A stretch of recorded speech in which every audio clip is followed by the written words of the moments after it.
Comme tous les mois, j'ai fait un virement sur mon broker pour pouvoir investir en bourse. Et ce mois-ci, je vais vous montrer les actions sur lesquelles je souhaite investir.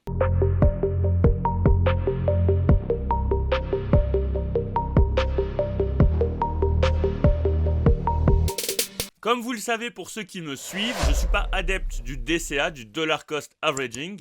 Moi, je suis plutôt dans une optique d'identifier des actions qui ont des bons fondamentaux sur le long terme et d'investir sur ces actions quand elles sont à un prix intéressant, une zone de prix qui m'intéresse. Voilà la répartition de mon portefeuille PEA. Vous avez la répartition par action et la répartition par secteur d'activité.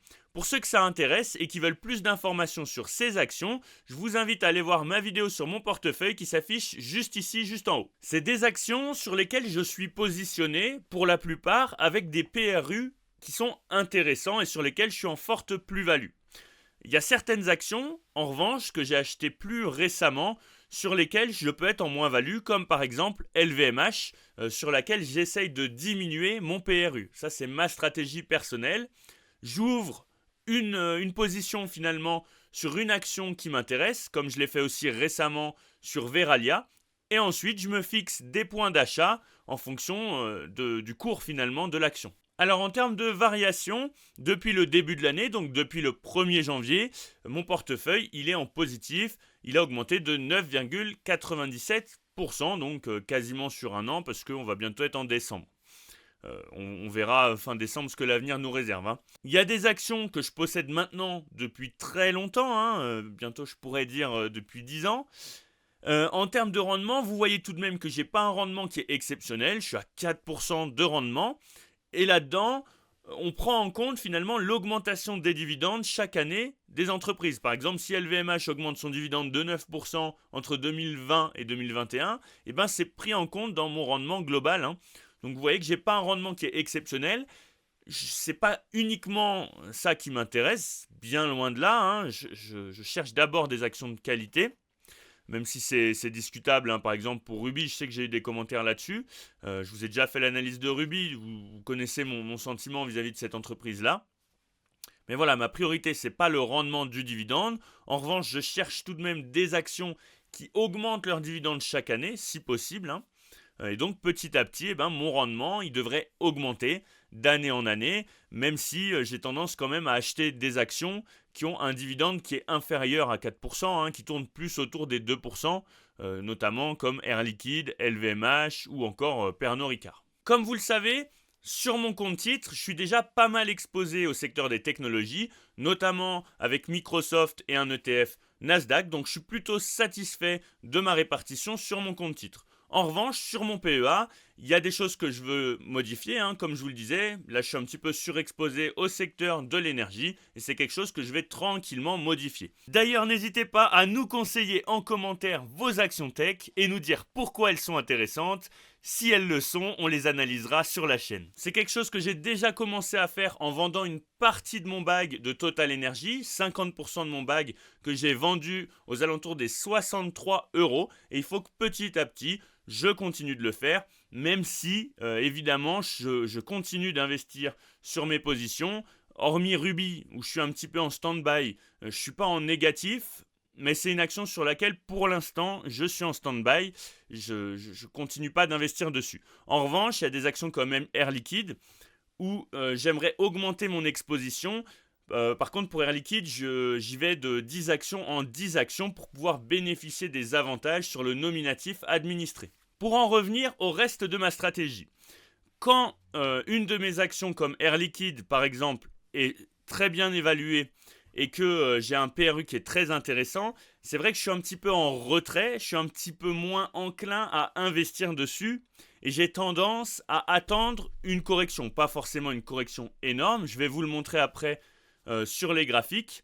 Mais c'est vrai qu'actuellement, même si j'ai de la liquidité disponible sur mon portefeuille, je ne vais pas tout de suite aller acheter du Air Liquide. Je vais plutôt placer un ordre à une zone d'achat qui m'intéresse. Je vous montre ça juste après sur les graphiques. En revanche, j'ai des actions comme Pernod Ricard et LVMH qui sont en ce moment un petit peu malmenées en bourse.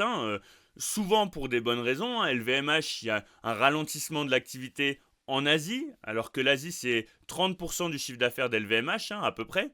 Donc il y a quand même des bonnes raisons, mais pour moi, en faisant mon analyse fondamentale, en faisant une analyse du marché, je considère que LVMH va pouvoir repartir, notamment avec la reprise économique en Inde. Donc c'est une action sur laquelle je considère que ça peut être un moment intéressant sur laquelle investir.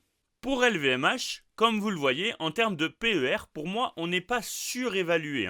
On est sur un PER de 21. Pour une action de qualité comme celle-là, je serais prêt, entre guillemets, à investir à partir d'un PER de 25. Donc tant qu'on est en dessous des 25, c'est pas ce qui va me poser problème. Je vais plus prendre en compte tout le reste de l'analyse fondamentale que j'ai déjà fait plusieurs fois en vidéo et que je vous invite à aller fouiller sur les vidéos de la chaîne si ça vous intéresse.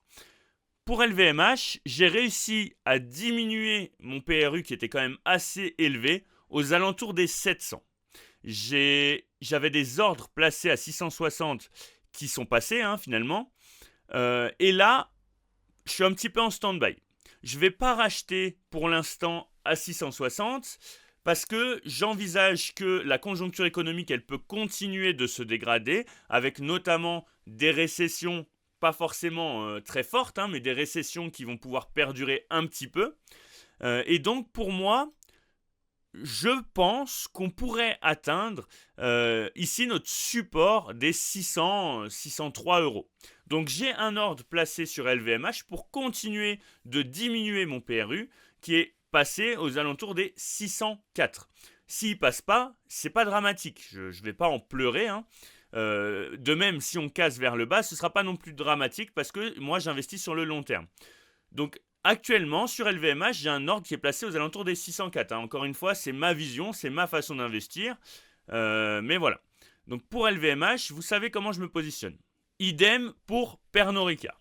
Alors, moi pour Pernod Ricard, je trouve qu'on est sur une action très intéressante que moi je note très bien vis-à-vis de ses fondamentaux, vis-à-vis du marché, de sa position, etc. Et vous voyez qu'actuellement, on se fait un petit peu malmener en bourse, évidemment, je vous en ai déjà parlé. On a une tendance baissière juste ici, et petit à petit, on vient rebondir sur cette tendance baissière. Pour Pernod Ricard, j'ai un PRU à 160 environ. J'ai pas placé d'ordre à 153. En revanche, je vais être patient, mais j'ai un ordre qui est placé à 139 environ, au cas où la tendance perdure finalement.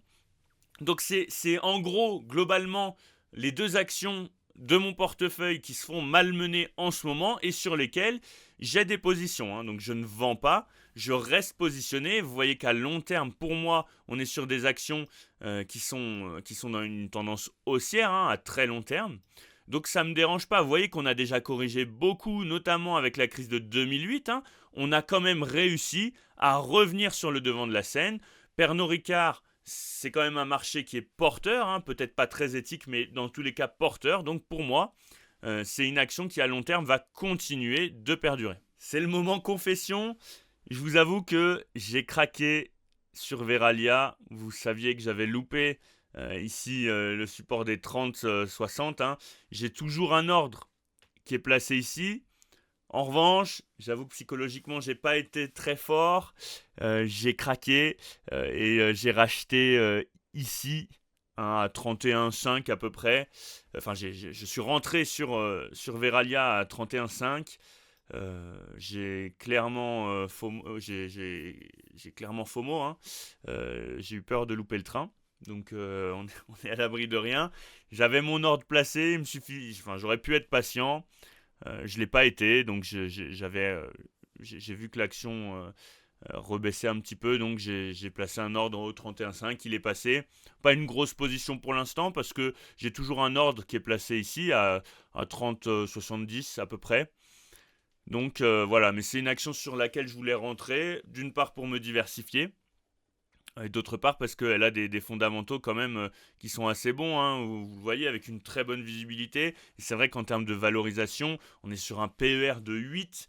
Donc je trouve ça très intéressant. J'aime beaucoup le management de l'entreprise. Voilà, avec un PDG qui a un objectif, une équipe managériale qui a des objectifs qui sont clairs. Et pour moi, la lisibilité, c'est important quand on investit sur une entreprise. Donc voilà, Verallia, j'ai craqué, je suis honnête avec vous. Voilà, je suis transparent. Je vous fais rapidement un point sur BNP, parce qu'on me l'a demandé. Vous savez que j'avais pris position sur BNP pendant la crise bancaire aux alentours des 44. Ensuite, j'ai revendu aux alentours des 57. C'était de la spéculation. C'était plus pour m'amuser qu'un investissement long terme, même si vous savez que je ne fais pas de trading. C'est des notions qui m'intéressent, mais j'en fais pas particulièrement. Pour un investissement à long terme, je ne suis pas super friand de BNP. Vous voyez qu'on travaille quand même plutôt horizontalement depuis un certain temps sur BNP. Actuellement, on est quand même sur des valeurs qui sont hautes et il n'y a pas de raison à proprement parler qu'on aille casser l'ancienne ATH. Vous voyez qu'on a des beaux cycles aussi, c'est assez volatile quand même. En 10 ans, là, on a connu pas mal de grosses baisses. En revanche, à long terme, pour moi, c'est pas une entreprise qui a des fondamentaux qui sont géniaux comme peuvent avoir LVMH ou même Téléperformance. Parce que pour moi, Téléperformance a des meilleurs fondamentaux qu'une société comme BNP. On n'est pas surévalué du tout, on est aux alentours des 6. Mais pour moi, c'est pas une action déjà d'avenir parce qu'il y a plein de nouvelles solutions qui vont certainement arriver, notamment avec les crypto-monnaies, etc.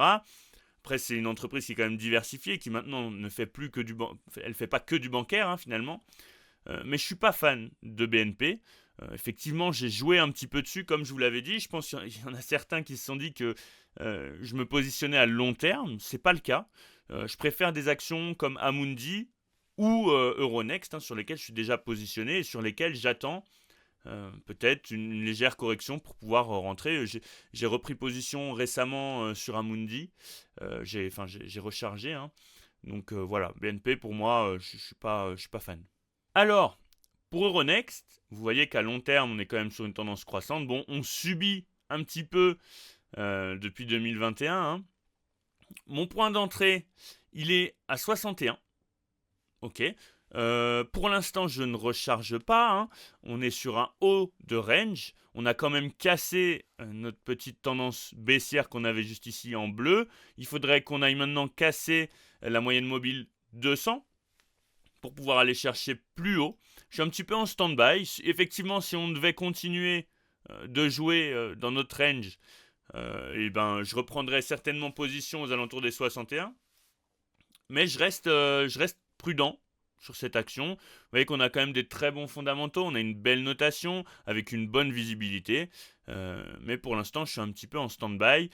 Ça va dépendre de ce qu'on fait après. Est-ce qu'on casse? Est-ce qu'on confirme la cassure en faisant un petit pullback et puis en repartant ça reste à voir. Pour l'instant, je suis patient. Sur Amundi, comme je vous l'ai dit, j'ai repris une petite position sur le support des 49. Je place mon ordre toujours un petit peu au-dessus, voilà, pour être sûr qu'il passe. Je suis un investisseur à long terme, donc ça me pose pas trop de problèmes. Amundi, on a d'excellents fondamentaux. On est sur des notations qui sont encore plus positives que sur Euronext. Moi, dans le financier, voilà, c'est les deux actions que je possède, avec du AXA qui fait un petit peu aussi de financier, mais qui est plutôt axé assurance. N'hésitez pas à me demander en commentaire les actions que vous voulez que j'analyse, je le ferai avec plaisir dans les semaines à venir. N'hésitez pas à liker, commenter et vous abonner, c'est comme ça que fonctionne la chaîne.